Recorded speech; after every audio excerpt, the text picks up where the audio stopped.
This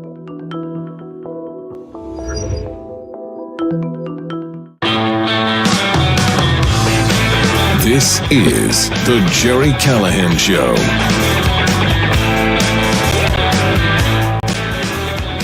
And I got a question for all the Democrats out there, all the people in the mainstream media who are very upset right now with Donald Trump and his team. Did you think he was kidding?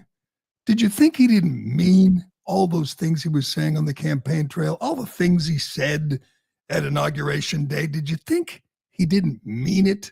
Did you think he was just going to take office and stand down and not fulfill all his campaign promises?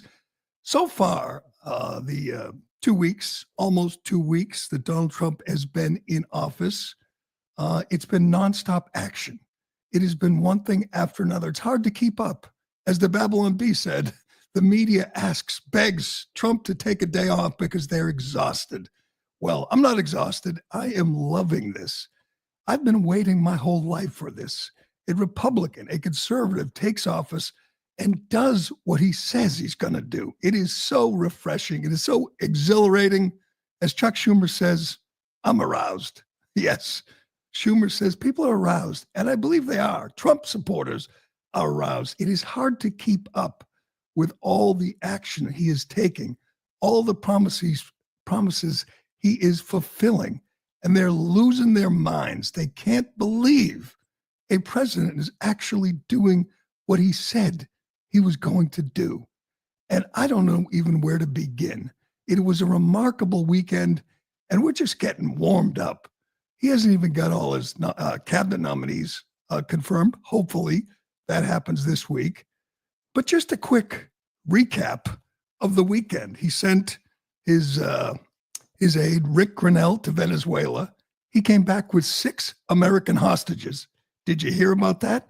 Did you know Venezuela had 6 Americans held hostage? I didn't know. Trump knew, and they're free. They came home on a plane, I believe, Friday night with Grenell. That's a wonderful thing. You know what else Venezuela agreed to do? Take back 400 Tren de Aragua gang members, illegal aliens who were in this country committing crimes. They're gone. Joe Biden, Kamala Harris, they allowed them in the country, and they allowed them to terrorize American citizens. No more. That is over with. Marco Rubio, his new Secretary of State, went to Panama and made a deal. You remember when Trump talked about Panama and everyone went crazy? Oh, he's going to invade Panama because China controlled the Panama Canal. Remember when he talked about we gave Panama the canal, which was stupid, and we lost thousands of Americans in building the Panama Canal, and Panama gave it to China? Well, they're taking it back. This is incredible. It wasn't even big news. Here it is this morning from National Review. Panama offered to end its memorandum of understanding with China's Belt and Road Initiative on Sunday after Secretary of State Marco Rubio threatened possible retaliation if the Central American country didn't work more closely with the U.S. They ended the Belt and Road Initiative with China, which allowed them to control the canal. We're not invading. We're not attacking. We just made a deal. And Panama agreed to it like that. No long negotiation, just Marco Rubio to Panama, deal done. China no longer controls the canal. So all those people who were going crazy when Trump started threatening Panama, it worked. It was a negotiation. It was a threat. That's how it works. And then we have the tariffs. Yes, the tariffs. Trump's favorite word. I'm sorry, his third favorite. What was it? Love and hope and then tariff. His third favorite word. He has been talking about this for 10 years. Tariffs. Using tariffs as a negotiating tool. Using our leverage. And Democrats just went crazy. Oh, the price of this and that. Price of eggs is going to soar. The price of avocados. Well, Trump made it clear that we have a trade deficit with Canada and Mexico and China, and he's not going to stand for it anymore. He said it on the campaign trail. He said it in every debate, every speech, every rally, and he's doing it. And Democrats, the media, they're all looking at him like, you can't be serious. We're actually going to do something about our trade deficits. We're actually going to use this leverage to force Mexico to seal the border, to force Canada to seal the border. What are you doing? We're going to have to pay more for guac. Yes, that was their argument over the weekend. Let's start with Trump standing outside the plane after he came back from Palm Beach to D.C., just standing there for 10 minutes, explaining everything that he's doing, matter-of-factly, no script, no handler, just Trump telling you he's doing what he said he's going to do. Go ahead. Are you planning to increase the tariffs against Canada? Well, it could happen. If they do anything, we will. Canada's been very abusive of the United States for many years. They don't allow our banks. Did you know that? Canada does not allow banks to go in. If you think about it, that's pretty amazing. If we have a U.S. bank, they don't allow them to go in.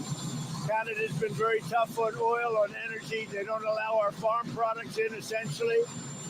They don't allow a lot of things in, and we allow everything to come in. It's been a one-way street. We subsidize Canada by the tune of about $200 billion a year. And for what? What do we get out of it? We don't get anything out of it. I love the people of Canada. I disagree with the leadership of Canada. And something's going to happen there. But if they want to play the game, I don't mind. We can play the game all they want. Mexico, we've had very good talks with them. And this is retaliatory. This is retaliatory to a certain extent. Millions of people flowed into our country through Mexico and Canada, and we're not going to allow that. He admits it. It's retaliatory. Good. I'm all for retaliation. Hell, I'm all for revenge. I'm all for retribution. I think certain situations call for it. Today, they are purging the FBI for these crooked, these corrupt FBI agents, these officials. He is getting rid of the people who raided his home, who raided Melania's underwear drawer. They're out. What did you think was going to happen? Did you think he was just going to take office and say, yes, this corrupt federal agency tried to put me in prison, raided my home, arrested? Do you think he was just going to drop it? That there was going to be no retaliation? It's remarkable. They don't know where to turn. They don't know what to do. The most powerful Democrat in Washington, the most prominent adversary of Trump, is Chuck Schumer. And Chuck Schumer was ready to go on the offensive against Trump. What does he do? He holds a press conference with a friggin' beer and an avocado. Yes, this is your leader. If you're a Democrat, this is your guy. And this is his response to Trump retaliating against unfair trade practices with Mexico and Canada. This is all they've got. This is just embarrassing. Watch Chucky explain how difficult life is going to be for Americans this Super Bowl Sunday because of Trump. Go ahead. Let's just take Super Bowl Sunday, okay? It's going to affect beer, okay? Most of it, Corona here, comes from Mexico. It's going to affect your guac, because what is guacamole made of? Avocados, both from Mexico. Okay, Trump made it clear, Trump's people made it clear that the number one reason they are placing these tariffs on Mexico is the border, is immigration, is their lack of cooperation, is them allowing 10, 12, 15 million illegal aliens, criminals, gang members, drug dealers to come into our country. So Trump places these tariffs demanding cooperation, demanding that they seal the border. And Chuck Schumer says, you might have to pay more for your Corona. I don't know about you. I don't know about anybody, but I can live without Corona. There's plenty of beer here in the U.S. We don't need Corona. I could live without guac. He held up a lime and said, oh no, your lime is going to cost more this Super Bowl Sunday. All right, here's the choice. You get cheaper guac, cheaper Corona, or you get fewer dead Americans, fewer people poisoned by fentanyl. That's the deal. That's what the Democrats laid out on the table. Oh, people are dying every day in this country from poison that comes from China and it comes over the Mexican border, and people think it's cocaine or think it's a Percocet. They take it, they die. The number is about 300 Americans per day dying from fentanyl poison. Already more people have died from fentanyl than they've died in all our wars since World War II. And we're going to stop it. And Democrats are kicking and screaming because guac will cost more. Yes, I don't know if, it's a tough call. I don't know, but that's a tough call. Pay more for guac or watch more Americans die from poisoning, from fentanyl that comes over the border. Doug Burgum, the new Secretary of the Interior, went on TV this weekend and explained, simple deal. This is about fentanyl. They have to stop it once and for all. We're done with this hundreds of thousands of dead Americans because they won't do what has to be done at the border. You're going to argue with this? You're going to oppose this because you might have to pay more for Corona, or better yet, drink something else. How's that? Listen to Doug Burgum yesterday. Go ahead. Certainly, it's an incentive for Americans to say, let's get going on producing energy here. But you saw the lower tariff on Canadian energy. I mean, this reflects President Trump thoughtfully considering the impacts on American, but still putting pressure on those related to the border. I mean, this isn't a trade war with Canada or Mexico or China. This is about fentanyl. I mean, we've had mass invasion of our country, and we've been taking mass casualties. We lose almost 300 people a day to overdose deaths in this country. That's a tragedy. President Trump wants it to end, and that's what these tariffs began with. That is about securing our border for both legal entry, but also because of the drugs that are killing our Americans. 300 Americans dead a day. That has to end. That's going to end. He said he would end it. He's trying to end it. And Democrats are saying, oh no, he's going to raise your prices. That's your deal. You get fewer dead Americans with more expensive guac. Anyone have a problem with that? Let's check in with Lake and Riley's mom or Rachel Marin's mom. Find out what they think about this. Let's talk about the people in Arizona and Texas who've dealt with this invasion, this influx of illegal aliens and drugs and gangs, and ask them if they think it's okay to start a trade war with Mexico or with Canada. We wouldn't even know about this if Trump didn't bring it to our attention. Will there be some kind of deal? I believe he's speaking with Canada, with Trudeau today. There'll be a deal. He'll get it done, and he'll get what he wants. He has the leverage. They need us so much more than they need than we need them. This is an American president using American might to do what's best for Americans. It's so unusual. It's so different and refreshing. I don't see how anybody should have a problem with that. It is amazing to watch a man who literally does everything he does for the best interest of this country, of his people, of American citizens.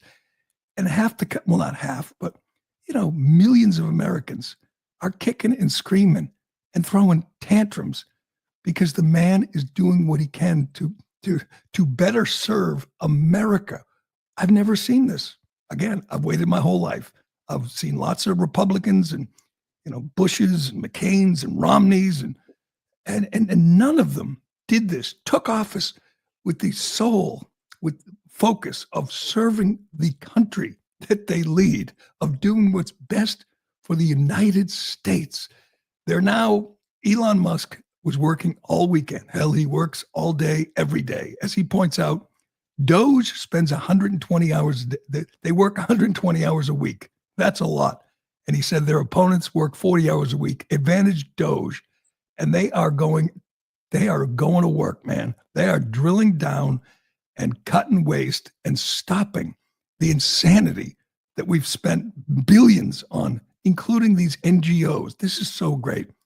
All these NGOs that take our money and facilitate this invasion, that take our money and underwrite illegal immigration.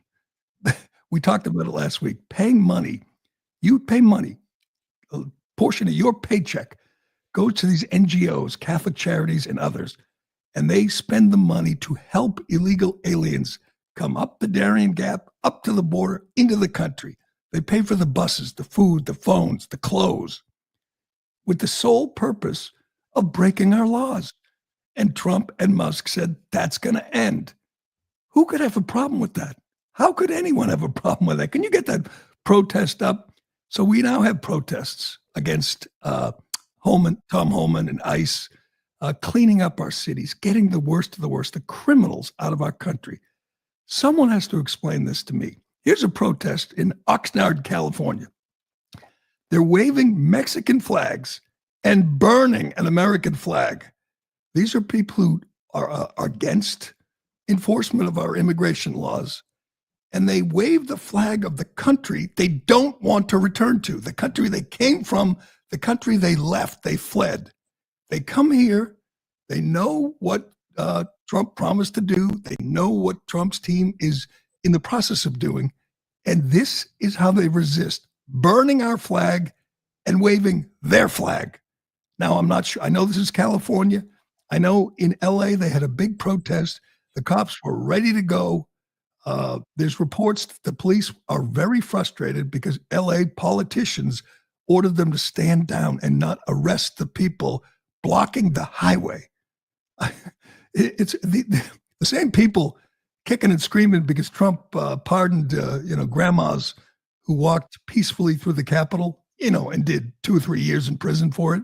They're okay with illegal aliens blocking our highways and waving the flag of the country from which they came and to which they don't want to return. This all changes. This right here is sickening. This is infuriating, and this has to change. This will not stand in a red state for sure, but in blue states, they're mad, they're angry, they're protesting. In New York, in LA, they're not happy because the country they love so much, they just don't want to return to it. They don't want to go back to Mexico, but they wave the Mexican flag and burn the American flag. If you're on their side, you're on the wrong side. If you're on their side, you are doing it wrong. They're upset in Mexico. They're upset in Canada, and that's a good thing. That's a good thing because what Trump's doing is better, is best for America, for the United States. Imagine that. Yes, he's going to speak to Trudeau and Sheinbaum today, and he's going to make a deal. You watch, a good deal for America. Today, Pete Hegseth is heading to the border. Kristi Noem, I believe, is already at the border, and Marines are headed to Gitmo, to Guantanamo Bay, to get it ready for to house the worst illegal aliens, people we don't want to send back to their country because they won't do anything about it, and they'll come back here. They're going to Gitmo, and the Marines are prepping the camp for them. That's what you call an administration that is not effing around. They are in action today, all of them, all the cabinet secretaries, Rubio and Hegseth and Noem and Burgum. They're all working tirelessly to secure our country and fulfill Trump's promises. All right, before we move on, they're not happy in Canada, which is great. Here's get to the Toronto Raptors game. I love this. They play the Canadian anthem. Everyone loves it. And they play the American national anthem, the Star-Spangled Banner. Here's how they're reacting about Trump pushing fair trade between our two countries, ending this deal, which was great for Canada, but not so great for the U.S. Here's how they reacted in Toronto last night. 8-year-old Kyra Daniel.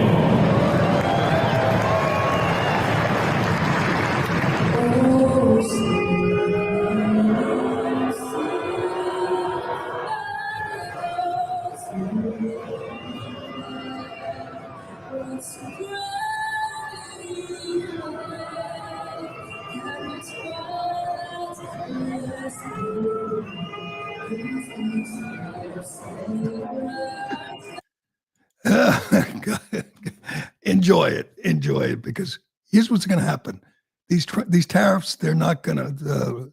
He's not going to go forward with the tariffs. He's going to make a good deal, a better deal for the U.S. They were always a negotiating tool. That's what they are. That's how he used them in his first term. It's how he's using them again. You watch. There'll be no trade war. There'll be a deal, and it will be better for the American people. And then Chuck Schumer will bring out some more vegetables and props and whine and kick and scream, and it will be great. All right, they're not handling it well. Man, Democrats are reeling. I mean, obviously it is really exhilarating to watch Trump in action, but it's even better watching how the Democrats respond. They are lost right now. They are really struggling. We'll show you what happened at their big meeting where they found named the new head of the DNC, a clown, an absolute clown. And the vice chair of the DNC is an even bigger clown. Yes, they went there. They picked David Hogg to be an official a vice chairman of the Democrat Party. Yes, the David Hogg. We'll get to that. And the worst trade in NBA history. I'm still looking, by the way. I spent like hours trying to make sense of this, trying to see what Dallas was thinking when they traded one of the 3 or 4 best players in the NBA. I haven't found it. I can't find it. There's something wrong here.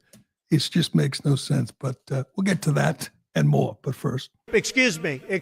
So how are the New Year's resolutions coming? We all make them, Some of us stick with them. Some of us don't. You want to lose weight, get in shape, get your finances in order. I promise to read more books. I'm trying. Each new year is an opportunity to reflect and plan for the future, like setting career goals, making financial moves, and most importantly, ensuring your family is always taken care of no matter what happens. Make this the year you check the life insurance box off your list and protect your family's future with Policy Genius. Policy Genius makes finding and buying life insurance simple, so you can ensure your loved ones have a financial safety net to cover debts and routine expenses, or even to invest the money to earn interest over time. With Policy Genius, you can find life insurance policies that start at just $292 per year for $1 million of coverage. Some options are 100% online and let you avoid unnecessary medical exams. Do you know 40% of people wish they got life insurance at a younger age? Compare quotes from America's top insurers side by side for free with no hidden fees. The licensed support team helps you get what you need fast so you can get on with your life. They answer questions, handle paperwork, and advocate for you throughout the process. Life insurance is a form of financial planning. Secure your family's future tomorrow so you have peace of mind today. Head to policygenius.com to get your free life insurance quotes and see how much you could save. That's policygenius.com. It wouldn't be a weekend without the great John, J.D. Vance. What is John David? I forget his James David. J.D. Vance is just spectacular. It is, to me, it will always be funny. When Trump picked J.D. back in July and the media started going at him and the Democrats, including Tim Walz, said he was weird. This is the greatest vice president in my lifetime. This is the first vice president who I'm proud of, who I love to see and hear from, who's smart as hell and is ready, who is going to be ready in 2028 to take the reins from Trump. I look back, I think Dan Quayle, we've had just a bunch of just empty suits and buffoons and clowns, Joe Biden, Kamala Harris, Al Gore, Dan Quayle, just Dick Cheney. This is the first best president that I really, really like and look forward to hearing from. He's on his way to East Palestine, Ohio today. Imagine that. After the train derailment, you know how long it took Joe Biden to show up in East Palestine? Which is, he could smell it because there was a bunch of Trump supporters there and he had no interest. It took him a year to show up in East Palestine. Trump was there in a matter of days, but not Biden. And Vance is heading there. Obviously, it's his home state. He's heading there today. Again, Hexeth to the border, Nome to the border, Rubio to Panama, Grinnell to Venezuela, and and Vance to East Palestine. They are working nonstop for the American people. It's great to see. But Vance didn't have any good battles. I don't think he went on with Kristen Welker or Martha Raddatz. Weren't any real, sound bites that we've gotten used to. But here he is explaining what the Trump vision is all about, what it means right now, what Trump and Vance and his and everyone in his administration, what they are doing right now, what their goal is, what their objective is, and it couldn't be clearer. I love this. Here is J.D. Vance explaining everything in a quick 1-minute soundbite. Go ahead. We know that Mexico has allowed the facilitation of the illegal drug trade and illegal sex trafficking for years and has done nothing about it. If they want to be a better partner to us, the time starts now. We know the Chinese, of course, have stolen American manufacturing jobs for 30, 40 years, and also that they facilitated the trafficking of illegal fentanyl into Mexico, where the drug cartels then bring it into our country. We are sick of being taken advantage of. We still have, thank God, the biggest economy in the entire world, the best people and the best workers. But the message from President Trump to the entire world is very clear. We are done being taken advantage of, and we have a president who looks out for the interests of American citizens. Thank God we do, and we're going to try to do it the best we can. Oh, I mean, that's just perfect. I don't remember ever hearing anything like that from Kamala Harris or Joe Biden or Dick Cheney or Dan Quayle or any VP in my lifetime. This guy is spectacular. It's the best decision Trump made. The best move he made was naming J.D. Vance as his running mate. And he's it is kind of comical to think he was the weird one. He was a weirdo. I don't even remember why they decided he was weird. He's the furthest thing from weird. He's the least weird guy. He's smart. He's straightforward. It's just so refreshing. I look forward to hearing from him at least every Sunday for the next 4 years. And I look forward to David Hogg and Ken Martin, some guy from Minnesota, now leading the DNC. Let's check in on the opposition. They held their big, I don't know what it is, convention over the weekend where they named the new chairman and vice chairman. Here it is. It was hosted by, some real neutral journalists, Jen Psaki, Jonathan Capehart, and then that bald woman from MSNBC. I don't even know her name, but she just total radicals. And they got about, 10 or 12 people who were vying for the chairmanship. They asked them, raise a hand if you think sexism and racism was the reason Kamala lost. And they all raised their hands. They've learned a lot. Yeah, the country that elected Barack Obama, they wouldn't vote for Kamala, because of racism. Sure thing. You go with that. You run with that. But this is, they call up each of the candidates to make a statement, make their pitch to the convention, to all the Democrats who are going to select the new head of the DNC. Here's the first candidate. Here's how she made her pitch. Here's why she wants to be chairman of the DNC. Go ahead. And we'll begin with the opening statements. Each candidate will have 30 seconds, and we'll start with Dr. Quintessa Hathaway. Good evening, everyone. It is my desire to be the next DNC chair, and I just want to give you all a little bit of something that's been on my heart here over the last couple of days. You fight on, you fight on, you fight on, you fight on. When your government is doing you wrong, you fight on, oh, you fight on. Dr. Contessa, that's a doctor. You think she's like a surgeon, orthopedic doctor? I think she's the Jill Biden type. That's her 30 seconds. She didn't get the nod, unfortunately. They went with the white guy, this guy, Ken Martin, who was a total COVID crazy. And then they went with David Hogg. Yes, the David Hogg, a guy who's supported defunding the police and defunding ICE and opening the border. That's their vice chairman because they wanted to appeal to young people. And they chose David Hogg. God, this is just great. I don't know which is better, watching Trump do what he said he'd do, or watching the Democrats just floundering, just reeling, so lost. So I think most of the country, in fact, I know most of the country is absolutely enjoying the first 2 weeks of the mass deportation effort. Yes, everywhere. Blue states, red, doesn't matter. They know the kind of people Tom Homan and ICE are trying to get out of the country. I had the numbers. See if we can get the latest numbers. It's something like 9,000 so far. Got a long way to go. Again, there's 1.5 million who've already been ordered deported. There's 15,000 murderers and 25,000 rapists on the run. They've gotten a few. It's a good start. They've marched a bunch of them back to Mexico. They put others on planes to Venezuela and Colombia. And they're going to work tirelessly until they finish the job. They're going to put a bunch of them on Gitmo. And the Democrats are scrambling. The media is scrambling to find, innocent abuelas who just trying to make a better life, who get caught up in the sweep. There's going to be a few, but, they're all illegal aliens. So I think most people are okay with it, if not outright thrilled with the effort to repair the damage that Biden did.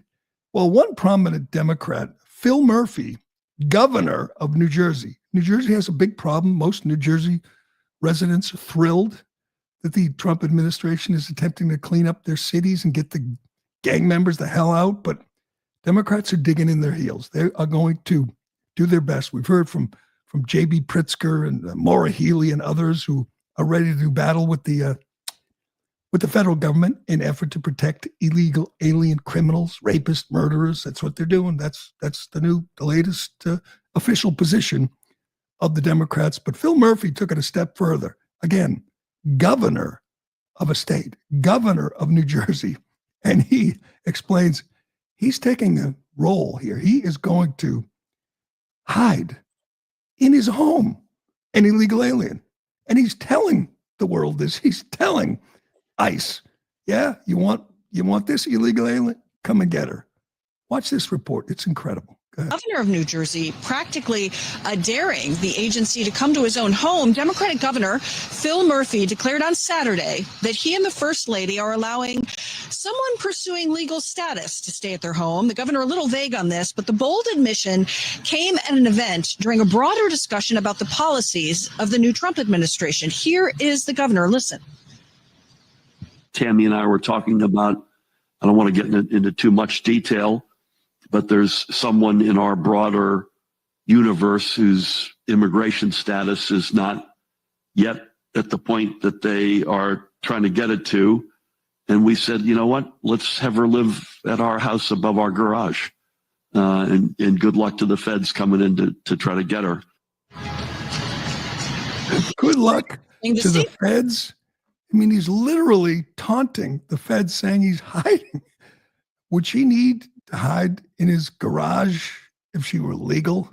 So we have governors. We have an elected official, a prominent elected official, taunting ICE and saying, I got one of the people you're after, and I'm hiding her above my garage. And good luck. Would anyone have a problem if ICE just knocked on his door today and said, sir, you said you were hiding an illegal alien? They want the visual. They want this woman to appear like she's Anne Frank. That's what they want. And maybe she's just here for a better life. But if she's illegal, she's got to go. That's what people voted for. That's what people want, even in New Jersey. Yes, even Democrats support deporting illegal aliens. I love the idea that Biden and Harris let in 12, 14, 15 million. And some of them get to stay because, they clean our toilets and pick our crops, or the governor really likes her. What? That's not how it works. We voted to get them out. People want them out. You don't get to pick, say, I like this one. She gets to stay. That's not your job, Governor. You have to cooperate. You don't get to make this call. You don't get to protect wanted fugitives in your home. But keep going with that, Governor. Keep going, J.B. Pritzker. Keep going, running with that, because you are on the losing side of history. There was there was a lot of damage done to this country in the last 4 years, a lot. And Trump's goal, Trump's job, Tom Homan's job is to clean up the mess, to fix the problem. That's why Trump won, to fix the problems created by the last administration. It's a big job. Maybe he won't ever, quite finish the job, but damn it, he's going to try. And damn it, the American people are here for it and applauding it and enjoying it. But all right, we got to get to this trade. This worst trade in NBA history. I can't. I'm trying to find another point of view on this. I'm really trying to see the points why this trade, why Dallas made this trade, and I can't. And we have the Grammys. Yes, the Grammys didn't get the memo. They didn't hear that woke is dead. They didn't hear the DEI is dead. The trans ideology is on its way out. They went all in last night, and they gave perhaps the most insane Grammy award to Beyonce, of course. Beyonce gets everything. Beyonce, because I don't know what, DEI? Someone else explained that to me. We'll get to this ridiculous Grammy award. And Kanye West and his wife made an unusual appearance. Very interesting. We often talk about the outfits the women wear to the Grammys. Well, I don't think I've ever seen this before. And I enjoyed it, but it was a little different. We'll get to that. To see if you can get that video for me too, Ironhead. Let's watch it one more time. We'll get to that, but first. Excuse me. Ring in the new year with new rewards at Golden Nugget Online Casino. Right now, new players can play just $5 and get 250 casino spins on a featured game with promo code Newsmax. That's 250 chances to win on us after you play just $5 or more. Don't wait. The best rewards and the brightest moments are waiting at Golden Nugget Online Casino. Whether you're spinning slots, doubling down on blackjack, playing roulette, or any of our exclusive games you can't find anywhere else, make any moment golden with Golden Nugget Online Casino this year. Gambling problem? Call 1-800-GAMBLER. Please play responsibly. 21 and over. Physically present in Michigan, New Jersey, Pennsylvania, and West Virginia only. Void in Ontario. New customers only. Non-withdrawable casino spins valid for Jinshi, Baoshi, Endless Treasures only and expire in 168 hours. See terms at goldennuggetcasino.com/promos. Ends at 11:59 p.m. Eastern Time on February 23rd, 2025. I guess I'm guilty. I checked out the Grammys. I did. They pick a good night to do this. There's no football.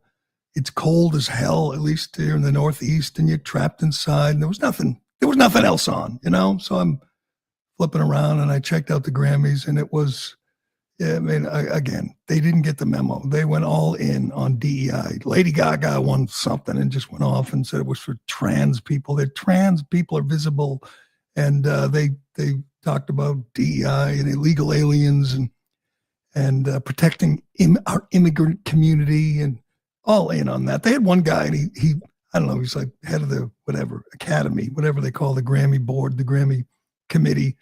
And he was celebrating because now 40% of the voters are people of color. And I'm thinking 13%, or maybe, 15-20% of the public is people of color. But no, the Grammys, they're all in on DEI. And it was never more apparent than when they named Country Album of the Year. Now, I like country. I like older country than I like, Kenny Chesney and Eric Church. And I'm thinking Morgan Wallen's a big country star right now. Jelly Roll, Chris Stapleton, a lot of big country stars I like. And I'm thinking, this will be something different. Get a country guy here in the midst of this celebrate. They had a Michael Jackson impersonator who was just terrible, just awful. It was a woman doing the moonwalk, and it was, everyone thought it was wonderful. It was terrible. But anyway, they get to Country Album of the Year. You're thinking, they can't give this to Beyonce. And she wins everything. She's the most decorated Grammy winner of all time. Oh, yes, they can. Your Country Artist of the Year is Beyonce. Talk about going all in on the woke madness. She wins everything. It's just, part of the deal when you go to the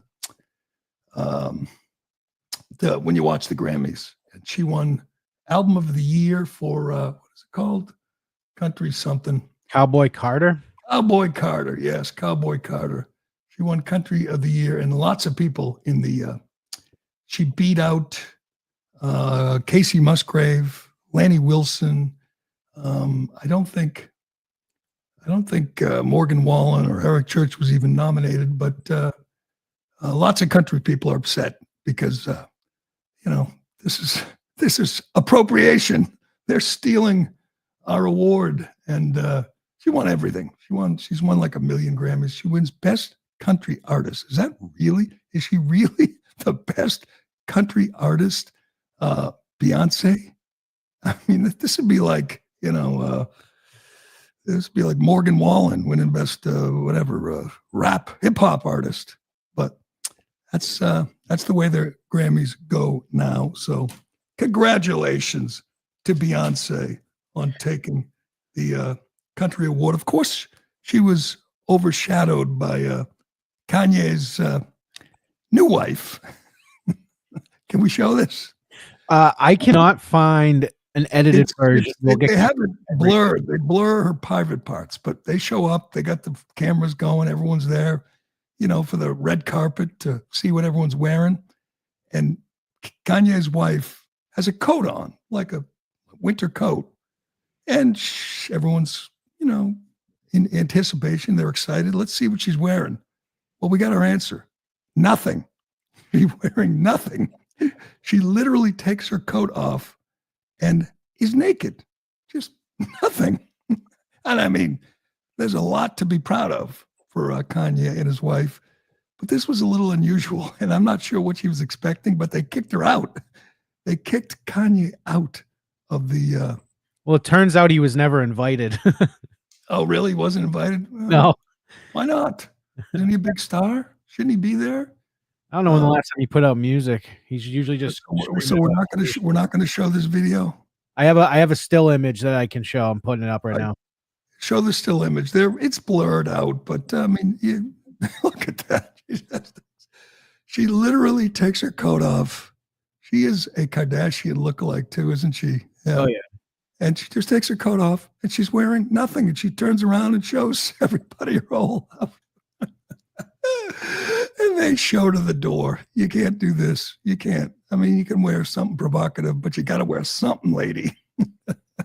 I love the fact that this overshadowed Beyonce and everybody. It's kind of the big takeaway from last night. Well, I'm looking for the big takeaway from this trade. If you missed it over the weekend, it just shook the sports world. I mean, Luka Doncic gets traded to the Lakers. He gets to play with LeBron now. Luka Doncic is one of the 3 or 4 best players in the NBA. He's not this year. He's got a calf injury. He's only played 22 games. But like I do when these trades happen, I'm not really locked in on NBA stuff anymore. Like most people, I've lost interest in the NBA, but I know he's a great player. I know he's 25 years old. Why'd they trade him? And why didn't we hear about it? Why didn't they float the rumors that he's on the market? Why wasn't this a big deal for the last month that they're trading a 25-year-old superstar? We heard nothing until the trade was done late Saturday night. Luka Doncic for Anthony Davis. A few other components, but that's essentially the trade. And I say, it's got to be a reason. I got to get to this. I got to figure. There is nothing. There is no. There we have a picture of Luka Doncic. So I tweeted about it. Pointed out how crazy this trade seems. And you get the people responding saying, yeah, he had conditioning problems. Well, he had conditioning problems since he got here 6 years ago, and he's made all NBA 5 straight years. All NBA, top 5 player for 5 years with a conditioning problem. Oh, he's got a max contract coming up. So what? He's one of the best. Isn't that who gets paid? I literally cannot find anybody making the case for the Dallas Mavericks. I'm looking at Anthony Davis. He's almost 32. He hasn't played a lot of games. Here's his last, here's his last 5 years with LA, 36 games, 40, 54, 76, 42. He gets hurt. He hasn't finished in the top 5 in MVP voting since 2018. He's not a superstar anymore. He goes to Dallas. Dallas gives up Doncic, and Doncic gets to play in LA. Now, there are a lot of conspiracy theories here. A lot of people. Hell, Jason Whitlock says they should void the deal. It obviously is an attempt for the NBA, which is just falling fast. The ratings, the people are losing interest in the NBA. It's a way to save the NBA. Send them to LA, put them with LeBron, and watch the ratings spike. That may be the case. But what if you're a Mavericks fan? They held a mock funeral outside their arena, the fans, with a casket to bury the organization. And I don't think they can do anything about it. I guess the commissioner could void this, but he's not going to. Doncic is going to go to LA, and people are going to want to watch. But you say, why didn't they get the best deal possible? Why? I mean, a lot of NBA executives are speculating that they could have gotten a lot more, and they didn't. Why? Because, I mean, Rudy Gobert, they gave up a lot more for Rudy Gobert than the Lakers. Marcus Smart got 2 first-round picks. There's a whole bunch of trades where the team that gave up the superstar, the best player, generally loses in trades, particularly in the NBA, because it's a league of superstars. Well, this team gave up a 25-year-old superstar, a box office attraction, a scorer, a shooter, a passer, just a great player. And then others say, oh, he doesn't play defense. Well, he didn't play defense when he took his team to the finals, when he won all NBA. And now he's going to go to LA. He's going to be motivated. Hopefully he's going to heal up, and he's going to play, and he's going to play hard. And the Mavericks are going to look like fools. And I love the fact that, a lot of people are mocking Mark Cuban, but he said he had nothing to do with this. It's like Kamala. He's washing his hands of this deal and pretending he had no role here, just like in the Kamala campaign. He's washing his hands of Kamala and Doncic. But this is going to be disastrous for the Mavericks. It's not going to play out. There's no chance they win this deal, none. And yet their GM, Nico Harrison, thought it was the best deal he could get. I'd like to see it. I'd like to hear more what went on behind the scenes. And I know a lot of NBA reporters are digging in, but it just makes zero sense. And Lakers win again. Lakers win this deal. LeBron wins this deal. And you know what? If they're on tonight and Doncic is playing, I'll watch. It'll work. This will change people's perception. They'll want to see this Lakers team going forward. So you fact checking jokes now, Corey? Yes, they're fact checking. That's not Luka. That's James Corden in a Lakers uniform. And again, everybody's they're tweeting at me saying, yeah, he drinks too much, he eats too much. Hasn't he been doing that for the last 5 years? Hasn't conditioning been a question for 5 years? And he's been spectacular. What if he does get in better shape? What if he does stop drinking and eating and works hard at conditioning? Then the Lakers are really going to win this deal, and we're all going to wonder, what the hell were they thinking in Dallas? I don't know, man. I'm going to keep looking, keep trying to find out why they did this, but it is baffling. Nobody is quite sure. This GM, he staked his career on this, and he is going to lose. I don't see any other way around this. I mean, he's 7 years younger or 6 years younger than Davis. That's how good Luka Doncic is everyone's like, getting Anthony Davis back and like, that's trash. Right. They don't care. It's like, they're not going to win. And I understand that Kyrie Irving can now be the man. He can be the point guard. He can be the facilitator. He doesn't have to defer to Luka, but good luck with that. They had better win, because if they don't, this is going to be one of those deals, one of those Mookie Betts, Kareem Abdul-Jabbar, Charles Barkley deals where the team that gave up the star is going to look like fools and will never recover. But I guess we will find out, and I guess they accomplished one thing. It piqued our interest. We are all in on watching to see how Luka does with LeBron. I don't think Bronny's there anymore, though. Isn't he in the D League tearing it up? We'll see. LeBron says he wasn't consulted. They didn't even ask him. I don't know if that's true, but that is amazing. I guess maybe they gave him 5 minutes. Says, here's the deal, take it or leave it. And the Lakers jumped on it as well. They should. But all right, that will do it for today. Any explanation from the chat line? No, it's not Luca. It's James Corden. Get it straight, Ironhead. You idiot. Oh, silly me. It's true. What if they told every NBA team, Luca's available, make your best offer? Don't you think they'd have done a lot better than this? They probably would have got like 10 first-round picks if possible. Yeah, I mean, it's happened before. Look at some of the deals. When you give up a star, you get a lot in return. And they didn't. And it's just perplexing. But we will see. We'll be following it. We'll be reading up, trying to find out what the hell the Mavs were thinking. But that will do it for today. Time to get back to watching Trump in action. This is going to be another wild day. Every day is a wild day. 2 weeks in, and he's done more than any president I can remember in my lifetime, and it's just spectacular to watch. But thanks for listening. Thanks for watching. I'm Gerry Callahan. This is The Callahan Show, and we will do it again tomorrow. Thank you. Thank you. Thank you. Thank you. Thank you. Oh, my God. Is she crazy? Thank you. Wow. Thank you so very much. Thank you, everyone. Thank you, everyone. Thank you. Oh, too many. Thank you.